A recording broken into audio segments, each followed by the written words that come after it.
this episode of OC Unsolved, we cover the sinking of the SuperFerry 9, a disaster in which one of the largest ferries in Asia at the time capsized and sank in perfect weather. Today, it is still unknown what happened. And today, we take a deep dive into find out how this happened and if a similar disaster is waiting just around the corner.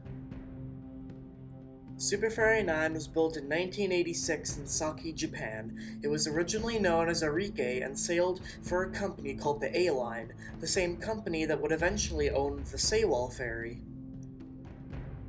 There is little info on her career in Japan, but we know she went mostly from Okinawa and Hokkaido, and that she could carry cars, containers, and passengers at the same time, with this giant crane in the front. In 1995, she was sold to William Lines and named Mabuhay 5. However, there is once again absolutely no info on her career and no photos of it. The year after, she was renamed to SuperFerry 9 as William Lines, Gothic Lines, and Aboitiz Lines merged and formed a WGNA, with the SuperFerry name being their new naming convention. She became a recognizable and loved ship, being relatively comfortable, and the company loved her due to her ability to carry, once again, cars, passengers, and containers at once, meaning she could earn a lot of money and carry a lot. She was placed on the Manila to Iloilo to General Santos route, which is one of the longest in the country. However, in the mid-2000s, Gothic left the merger and William Lines sold their ships to focus on other businesses, ending WGNA and meaning SuperFerry had to rebrand. You would think that with all the money it would earn that SuperFerry would invest money into it, and well they did, mostly adding more superstructure, and if you know about the Seiwal, well, remember that for later. By 2005, the ship was getting old, and those who have a low-paying job know that you can't work too long without getting tired, and the SuperFerry 9 was indeed getting very tired. In April 2008, passengers were stuck for an entire extra day at sea after the ship began having engine problems. In February 2007, the ship suffered engine problems again, however this time it had to be towed to port. Finally, the company put money into a refit. Even a stability test was conducted, but it was faulty. It still passed, though. In May 2009, she suffered one more engine problem and was delayed by only 5 hours this time. They scheduled an engine replacement for December 2009, but it would never happen.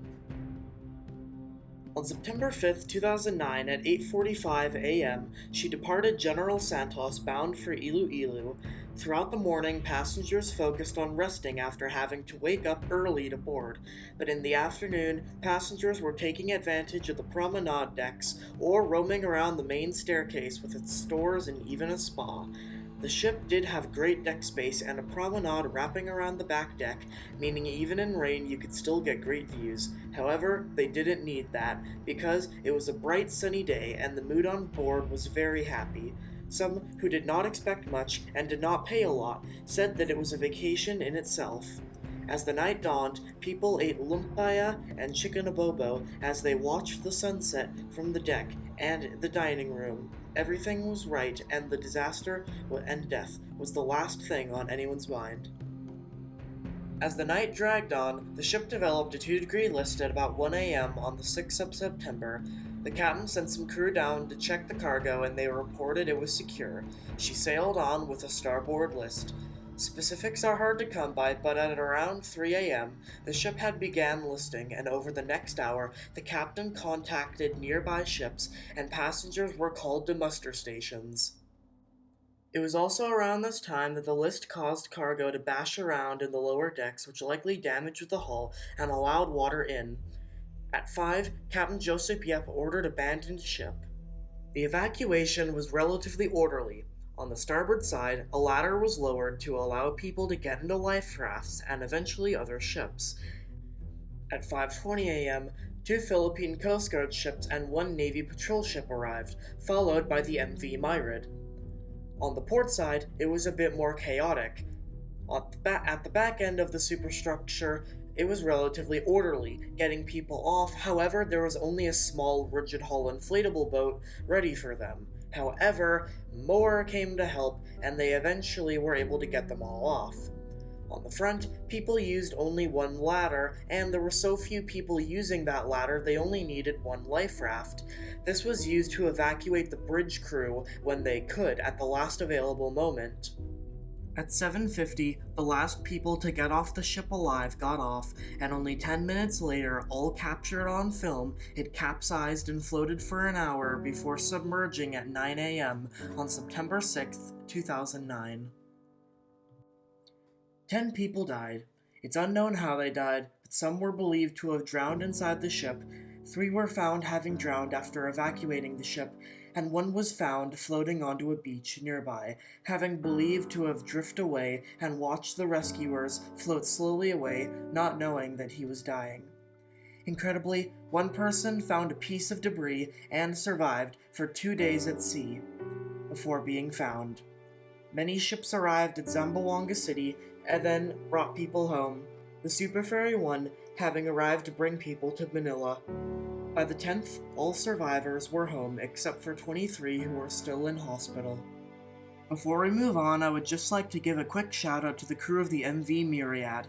They responded to the distress call immediately and were able to rescue 900 people along with the Philippine Coast Guard, so they're the true heroes of this story, and it's crazy to think how far they went beyond their normal duties just to rescue people they didn't know. The investigation was hard to complete because the ship was deeper than the Titanic at 5 kilometers below the sea, which I find hard to believe because, well, there isn't really any deep trenches nearby. Anyways, the wreck has never been located or visited. 2 separate authorities conducted investigations into the ship sinking. As of the time of this video, both have not even started. However, given the Philippines' track record of investigations, this video will probably be more in-depth than them. There are not many theories online, and in fact I could only find one theory, well, about 2 theories, but most people only focus on the one. And also another one that I kinda came up with just to make this video longer, but could also explain something.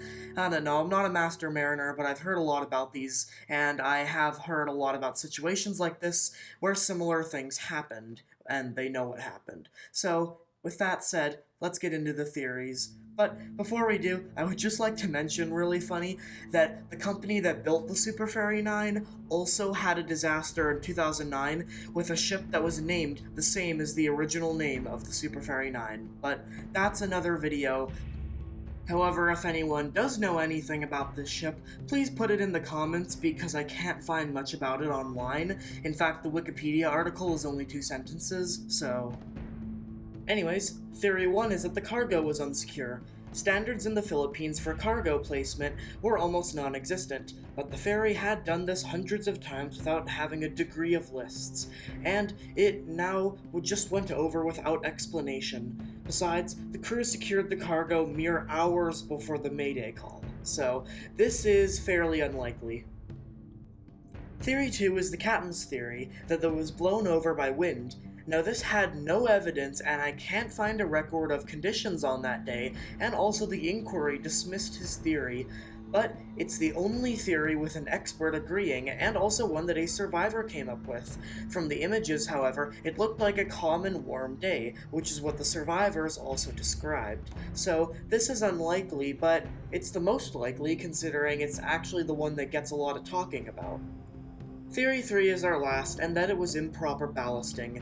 Now the ship had ballast, and the ship sailed for over a day before it began to list, and also the ballasts were not tampered with, so not much left to say. Till this day, the ship lies 5 kilometers down southwest of Zamboanga, Philippines. Currently, the inquiry is still not done, and the wreck has not been located exactly. There would only be one more major disaster in 2014 when the St. Thomas Aquinas sank, but since then it's only been small ferries that have sank. SuperFerry 9 is not a factor in SuperFerry's end, however, that's for another time. There is a kind of a 4th theory, but it's not really that big of a theory. It's basically just that it was an insurance fraud. thing. However, this is very unlikely, and also if it was an insurance fraud, it failed miserably because the investigation is still going on, and also SuperFerry is gone. So even if it is found to be an insurance fraud, or lack thereof, then they're still not going to get their money. With a giant ferry still undiscovered, 10 people dead, and persistent mystery, the SuperFerry 9 sinking will remain unsolved.